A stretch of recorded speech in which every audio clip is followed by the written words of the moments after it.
नमस्कार, मी साथी साम्राज्य न्यूज चॅनलच्या दुर्गा सोलापुरी कार्यक्रमामध्ये आपल्या सगळ्यांचं स्वागत करते। आज आपण घरकुल जुनं घरकुल इकडच्या एका दुर्गेला भेटायला आलेलो आहोत आणि ह्या दुर्गेचं नाव कळेल का मॅडम? माझं नाव आहे सुचित्रा आनंद गिरी। नमस्ते मॅडम। नमस्ते मॅडम, हा घरकुल एरिया तसं पाहिलं तर जसं आपण म्हणतो खूप अशिक्षित आहे किंवा कामगार वर्ग इथं जास्त असतात, तर तुम्ही इथं काम करताय, तर कशा प्रकारचं काम तुम्ही करताय इथे? सुरुवातीला म्हणजे माझं या क्षेत्रात यायचं म्हणजे माझं आवड आहे टीचिंग करायचं, त्यामुळे मी आले। याच्यासाठी मी फीज घ्यायचं की नाही हे विचार न करता हे स्टार्ट केलेलं। मॅडम, ही शाळा कधी सुरू केली तुम्ही? म्हणजे मला वाटतं घरकुल खूप जुनं आहे। मी 2009 सालपासून सुरू केलेलं आहे। जवळजवळ माझं 11 इयर कंप्लीट झालेलं आहे आणि याच्या अगोदर मी 10 इयर्स दुसऱ्या स्कूलमध्ये टीचर म्हणून होते। मॅडम, शाळा 2009 पासून सुरू आहे, तर इकडच्या लोकांचा प्रतिसाद कसा आहे? मुलं कशी तुम्हाला सुरुवातीला, म्हणजे आता तर मुलं दिसत आहेत शाळेत भरपूर आहे, पण ह्या एरियामध्ये जिथे कामगार वर्ग इथं असं समजलं जातं की जेवढं मुलं चालता फिरता झाला तर कुठल्या ना कुठल्या कामाला पाठवलं पाहिजे, आर्थिक होणं गरजेचं आहे। फर्स्ट इयर मी जेव्हा स्टार्ट केले तेव्हा माझ्याकडे 7 मुलापासून स्टार्ट केले आहे। मग सेकंड थर्ड पासून जसं जसं वर्ष वाढत गेले तसं तसं मुलं वाढत गेले। आता पूर्ण जुन्या घरकुलला हे स्कूल माहिती आहे, आयडियल इंग्लिश मीडियम स्कूल म्हणून, आणि याचा ॲडव्हर्टाईज मी कुठेही केलेली नाही। मॅडम, जेव्हा 7 मुलं आली तर तुम्ही सर्वे वगैरे केला का? घराघरात जाऊन जागृती केली की शिक्षण किती महत्त्वाचं आहे इथे येण्यासाठी? हो, मी याच्या अगोदर 10 वर्ष चाकोती इंग्लिश मीडियम स्कूलमध्ये ॲज अ टीचर म्हणून होते। या क्षेत्रातच आहे घरकुल एरियामध्ये, त्यामुळे माझं नाव सगळ्यांना माहीत होतं आणि मी टीचर म्हणून सगळ्यांना माहीत होतं, त्यामुळे मला जास्त ॲडव्हर्टाईजमेंट करायचं ते झालं नाही। तरी थोडंफार 2 इयर्स मी ॲडव्हर्टाईज केलं आहे आणि घराघरात जाऊन मी सांगितलेलं आहे माझ्या स्कूलबद्दल। मग आता पूर्ण मी काहीच ॲडव्हर्टाईज करत नाही आहे। अच्छा मॅडम, सुरुवात झाली, इंग्लिश मिडियम स्कूल आहे, पण इथे नीट मराठी पण लोक बोलत नाही, म्हणजे तेलुगू भाषिक इथे लोक आहेत। मग तशा वेळेला इंग्लिशमधून शिकवणं आणि पेरेंट्सशी कम्युनिकेशन करणं हे कसं शक्य? हो, हे तर खूप महत्त्वाचं आहे। इथे पेरेंट्सना जास्त करून मराठीच येत नाही, पण त्यांनी इंग्लिश मिडियमला जाते, हे खूप मोठी गोष्ट आहे आणि याच्यात मला खूप काही मोठं कष्ट घ्यावं लागलं। सुरुवातीला 3 मंथ्स मुलांना मराठीमध्ये मला सांगावं लागते, नंतर इंग्लिशमध्ये शिकवावं लागते। पेरेंट्सना जास्त मराठीच येत नाही आणि त्याने इंग्लिश, म्हणजे मला त्याच्यासाठी 6 मंथ तरी द्यावं लागते। मग तेव्हापासून मुलं कुठं शिकते इंग्लिश, म्हणजे काय असते इंग्लिशमध्ये टॉकिंग नंतर करत असते मी 6 मंथ झाले।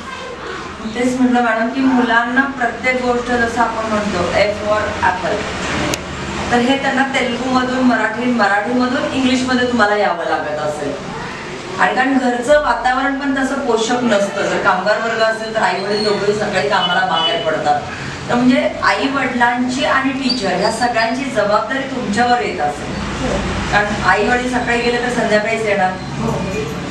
हो, कसं लँग्वेजचा प्रॉब्लेम असल्यामुळे ना पहिला पेरेंट्सना मला सांगावं लागते की तुम्ही घरात मराठी आणि आम्ही काय शिकवतो इंग्लिशमधून पोएम्स वगैरे ते घरी घेत जावा, तुम्ही टॉकिंग करत जावा मुलांना, आणि सतत तुम्ही बोलत गेलं तरच मुलांना ते समजेल, असं मला सारखं पेरेंट्सना सांगावं लागते। मग नंतर त्यांनी ते कसं त्यांच्या घरातून आणि त्या स्कूलमधून त्यांचं प्रिपरेशन करून घेत असते। तसं कारण पेरेंट्स जर दिवसभर, म्हणजे आईही कुठेतरी कामाला जात असते, मग जसं आपण इतर शाळेत बघतो की पालक मीटिंग वगैरे घेतली, पॅरेंट्स मीटिंगमध्ये तुम्ही सांगू शकता की हे आम्ही मुलांना शिकवतो आणि तुम्ही ते घरी प्रिपरेशन करून घ्या, किंवा होमवर्क दिल्यानंतर ती आई त्या मुलाला वेळ देऊन ते करून घेऊ शकते। पण ज्या वेळेला आईच कामावर असते, घरी नसते, मग त्यावेळेला होमवर्क वगैरे, मग ह्या सगळ्या जबाबदाऱ्या तुम्ही कसं करून घेता त्यांच्याकडून? हे तर महत्त्वाचं आहे, कारण ना इथलं पेरेंट्सवर जास्त एज्युकेटेड नाही आहे. आणि कसं पहिला फर्स्ट 3 मंथ्स मी काय करते, मुलांना टीचिंग करते. माझ्या मते त्यांना पूर्ण घरी जाऊन कसं होमवर्क करायचं हे मी इथे क्लासमध्ये शिकवते. कारण पेरेंट्सना घरी गेल्यानंतर शिकवायचं गरज भासू नये किंवा पेरेंट्स एज्युकेटेड नसल्यामुळे त्याला घेता येत नसल्यामुळे मी क्लासमध्येच त्यांना प्रिपरेशन करून घेते. आणि जे होमवर्क असते ते मुलांना समजावून सांगते. घरी गेल्यावर ते बरोबर व्यवस्थित होमवर्क करतात. ही एक तारेवरची कसरत असते. सगळं तुम्हाला ते म्हणजे एक आई, एक टीचर आणि हे सगळं म्हणून तुम्हाला याच्यात करून घेणं गरजेचं आहे. हे सगळं करत असताना शाळेमधून मुलांना काय काय सुविधा दिली जाते? आता आम्ही शाळेमधून मुलांना जसं बुक्स अवेलेबल करतो आणि ड्रेस वगैरे, मुलांना व्यवस्थित वॉटर सप्लाय करतो किंवा मुलांना कसं घरी कसं राहायचं, पेरेंट्सनी कसं बोलायचं. मुलं खूपच म्हणजे मिडल क्लासमधून आलेले आहेत, मग घरी जाऊन कसं बोलायचं, सकाळी उठल्याबरोबर गुड मॉर्निंग म्हणायचं, हे सगळं आम्ही शिकवत गेलो. आणि घरी गेल्यावर मुलं बरोबर व्यवस्थित आम्हाला टीचर हे सांगितलं. आणि सगळं पेरेंट्स आम्हाला येऊन सांगते, टीचर तुम्ही हे सगळं सांगितलं का, तुम्ही का सांगतो ते मुलं आम्हाला शिकवतात घरी येऊन, ते असं. छान, तुमचा हा प्रवास खूप चांगला चाललेला आहे. ह्या क्षेत्रात येण्यासाठी तुम्ही काही एज्युकेशन घेतलं होतं का, आवड म्हणून इथे आला? नाही, कसं माझं एज्युकेशन BA पर्यंत वालचंदमध्ये झालं आहे. तोपर्यंत मी असं शिक्षण क्षेत्रात येते माझ्या ह्याच्यात नव्हतं. पण जेव्हा माझं मॅरेज झालं तेव्हा ते मॅरेज झाल्यानंतर ज्या घरी गेले तिथे परिस्थिती खूपच लो होती. मग मी ॲज अ टीचर म्हणून तिथे त्यांनी लावलेत मला सासरचे. मग तेव्हापासून माझा प्रवास खूप म्हणजे खडतर परिस्थितीतून चालू झाला. खूप म्हणजे खूपच प्रॉब्लेम आले होते. मग त्याच्यातून आज इथे पोचले, शून्यातून वर आली. मॅडम, ही जी आयडिया स्कूलची आयडिया तुमची का घरच्यांची? नाही, माझं स्वतःची आहे. म्हणजे मीच आयडिया केले होते एक छोटंसं स्कूल काढायचं. एक स्वप्न माझं होतं, ते खरं म्हणजे खरंच होतं. असं म्हणतात की प्रत्येक पुरुषाच्या मागे भक्कम स्त्री असते, ते त्याच्या सक्सेसच्या मागे. तर मग एका स्त्रीच्या मागे पुरुष असतो का? हो, असतो. त्याच्याशिवाय स्त्री पुढे म्हणजे जाऊ शकत नाही म्हणत नाही मी, पण असते. आणि माझ्या मागे आहे तर म्हणून मी आलेली आहे. पण आता तुम्ही बोलता बोलता म्हणालात की तुमचं शिक्षण वालचंदला, म्हणजे कॉलेज तुमचं वालचंदला झालं. वालचंद म्हणजे मग माहेर सोलापूरच? हो, सोलापूर, कर्णिकनगर. मग माहेरची स्थिती कशी होती? माहेरची स्थिती माझी छान होती. एकदम एज्युकेटेड आहे. माझे सगळे म्हणजे भाऊ दोघं आणि एक बहीण आहे, सगळे एज्युकेटेड आहेत. आणि एक भाऊ आता माझं अमेरिकेत आहे आणि खूप एज्युकेटेड आहे. म्हणजे तिथून चांगलं वातावरण मिळालं तुम्हाला तुमच्या पुढच्या एज्युकेशनसाठी? जसं मी सासरी आले तेव्हा माझं सगळं लाईफ पूर्ण चेंज झालं. मिस्टर काय करत होते सासरी आले? मिस्टर माझे ऑटोमोबाईल इंजिनियर आहेत. त्यांचे ऑटोमोबाईल इंजिनियर झाले. मग घरी सासू सासरे जाऊ वगैरे असं किती लोकांची फॅमिली? हो, असं माझं 8 लोकांचं कुटुंब होतं. आणि सगळे आमची सासू आणि जावई सगळे म्हणजे बिड्या करतात. त्यात एज्युकेटेड मुली आणि मी आणि माझे मिस्टर, आमच्या दोघांवरच सगळं काही चाललं. लग्नानंतर असं किती दिवसात तुम्हाला वाटलं की आता आपण काहीतरी जॉब करणं गरजेचं आहे? हो, मी अगोदर चापोते स्कूलमध्ये होते ॲज अ टीचर म्हणून. लग्नाआधी? लग्नानंतर. हां, मग लग्नानंतर केव्हा गेला तुम्ही चापोते स्कूलमध्ये? 1 इयर झाल्याबरोबर. 1 इयर झाल्याबरोबर लगेच मला स्कूलमध्ये जॉईन व्हायला लावले सासरचे. आणि तिथून माझा प्रवास सुरू झाला आहे. आणि कसं तिथे थोडंफार पेमेंट्स कमी होतं, मग त्यामुळे मी माझं टीचिंग छान होतं, तिथे HM झाले मी. मग नंतर मी स्कूल काढली. कसं सुचलं तुम्हाला की आपली शाळा असावी? कारण ॲज अ टीचर म्हणून HM म्हणून मी तिथे होती ना, सगळेजण मला टीचर तुम्ही प्रिन्सिपल ह्याच्या म्हणजे तुमचं ॲटिट्यूड कसं आहे तुम्ही स्कूल काढू शकता. ते पेरेंट्स आणि तिथले शिक्षक लोक मला जेव्हा म्हटले तेव्हा मला सुचलं. मी कधीच विचार केले नव्हते आणि नंतर तेव्हापासून मी जे स्वप्न बघितले ते खऱ्यात आले.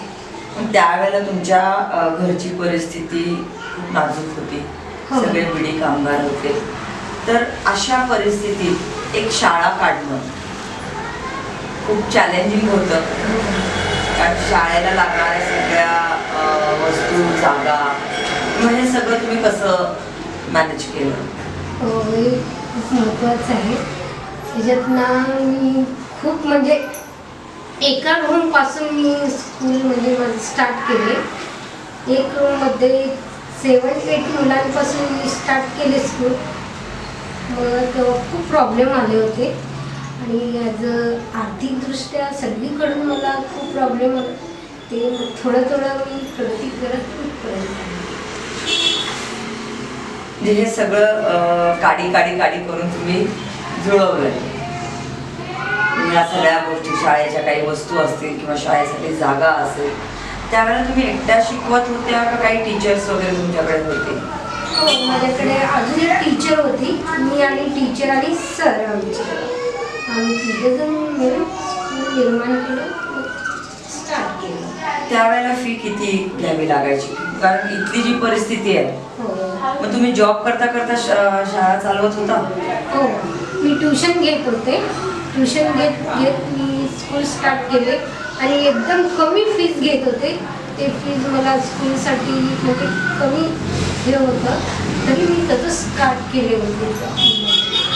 मग आता आपण कामगार वर्ग आहे, जसं आपण इतर शाळेत म्हणतो की डोनेशन किंवा फी दणकट असते, तसं इथं होऊ शकतं का? नाही, होऊ शकत नाही. कारण जे खूप मिडल क्लास आहेत लोक आणि ते त्यांचा विश्वास माझ्यावर काय, फक्त टीचरकडे एज्युकेशन मिळते. टीचर जेवढं फी विचारतात तेवढं आपण देऊ आणि त्यांना माहीत आहे टीचर जास्त फी विचारणार नाही. जेवढं आपण देऊ तेवढ्याने त्यांनी समाधान. त्याच्यातून इथे पेरेंट्स समाधानी आहेत, त्या पेरेंट्सना तुम्हाला सांभाळून घ्यावा लागतं. मग असं कधी होतं का की आता फी द्यायला पैसेच नाही आहेत, तर तुम्ही ॲडमिशन करून घेता आणि नंतर वगैरे काही होतं? हो, असं खूपदा झालंय. मी ॲडमिशन घेतले पण फीज 1 इयर झाल्यावर कम्प्लीट झाल्यावर दिली. म्हणजे तो पण मी थांबले. त्यांचं परिस्थिती जेव्हा छान झालं तेव्हा त्यांनी दिले. आता ते पेरेंट्स सध्या माझ्याकडे आहेत. असे पण पेरेंट्स. आता हे सगळं करत असताना चांगले वाईट काही अनुभव आहेत? तसं वाईट तर जास्त आलं नाही, पण चांगलेच अनुभव आले. कारण मला वाटलंही नाही की पेरेंट्सना मी एवढं म्हणजे त्यांनी एवढं मला रिस्पेक्ट देतात. कारण त्यांचं प्रॉब्लेम फक्त फी होती, त्यामुळे त्यांना मी समजावून घेतले. त्यांना मी एकेकाला फी पण माफ केलेलं आहे मी आणि कमीत कमी घ्यायचा प्रयत्न केले. त्याच्यातून